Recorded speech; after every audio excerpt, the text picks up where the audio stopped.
The United States has indicted former Cuban leader Raúl Castro, accusing him of conspiracy to kill US nationals and other serious crimes linked to the 1996 downing of two civilian aircraft that killed four people. Hello and welcome to ThePrint. I am Samah Qundeel and let's see who is Raúl Castro and why does this matter so much. The charges were announced in Miami by acting US Attorney General Todd Blanche, who called the indictment historic. He said that this was the first time in nearly 70 years the senior leadership of Cuba's communist regime had been criminally charged in the United States for acts of violence resulting in the deaths of American citizens. At the heart of the case is an incident that has haunted US Cuba relations for nearly 3 decades. In February 1996, two planes operated by the Miami based exile group Brothers to the Rescue were shot down by Cuban fighter jets over the waters between Cuba and Florida. The four men killed were Carlos Costa, Armando Alejandre Jr., Mario de la Peña, and Pablo Morales, three of whom were American citizens. At the time, Raúl Castro was Cuba's defense minister and one of the most powerful figures in the country, second only to his brother Fidel Castro. US prosecutors now allege that Raúl Castro conspired to kill US nationals and played a central role in the operation that led to the aircraft being destroyed. He has been charged with one count of conspiracy to kill US nationals, 4 counts of murder, and 2 counts related to the destruction of aircraft. Some of those charges carry the possibility of life imprisonment or even the death penalty under US law. Cuba has rejected the indictment outright. Current Cuban President Miguel Diaz-Canel called the charges a political maneuver with no legal basis. He insists Cuba acted in legitimate self-defense, arguing that the planes had repeatedly violated Cuban airspace and that the government was acting to protect its sovereignty.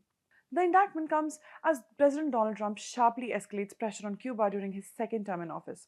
Since returning to power, Trump has tightened sanctions, restricted fuel transfers to the island, and warned that the US will not tolerate what he calls a rogue state operating just 90 miles off the American coast. His administration has also pushed Cuba to enact sweeping political and economic reforms, while increasing pressure on Havana through economic isolation. US Secretary of State Marco Rubio, himself Cuban American, has publicly blamed Cuba's leadership for the island's economic collapse, blackouts, and humanitarian crisis. He has also offered financial assistance if Cuba agrees to reforms. For many analysts, the indictment is not just about justice for the victims of 1996.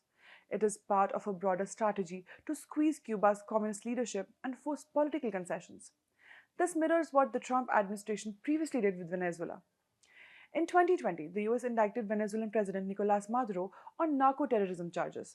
That legal action was later cited as part of the justification for a US military operation that led to Maduro's capture and extradition to New York. That precedent has now raised fears that Washington could be laying similar legal groundwork against Cuba. Still, experts say a direct military confrontation remains unlikely.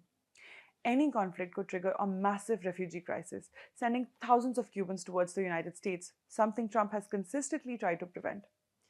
Many believe Washington's real strategy is economic pressure, gradually weakening state control while encouraging Cuba's growing private sector to push internal change. But who is Raúl Castro and why does this matter so much? Born in 1931, Castro is one of the last surviving architects of the 1959 Cuban Revolution that overthrew US-backed dictator Fulgencio Batista. He has also helped repel the US-backed Bay of Pigs invasion in 1961 and went on to become one of the leading figures of the Cuban Revolution. Castro served as Cuba's Minister of the Armed Forces from 1959 until 2008, making him one of the world's longest-serving defense ministers. He was also a member of the Communist Party's powerful Politburo from 1965 until 2021. He succeeded Fidel Castro as president in 2008 and remained in office until 2018, but has continued to wield significant influence behind the scenes since stepping down. During his presidency, he oversaw a historic thaw in relations with former US President Barack Obama, culminating in Obama's landmark visit to Havana in 2016, a first for a sitting US president in 88 years. That brief diplomatic opening collapsed under Trump's first presidency. Now, this indictment marks perhaps the sharpest breakdown in relations yet. At 94 years old, Raúl Castro is highly unlikely to even appear in a US courtroom. But legally, politically, and symbolically, this move sends a powerful message.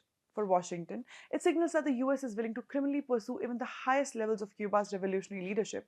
For Havana, it is being seen as another attempt to undermine Cuba's sovereignty and pressure its government into submission.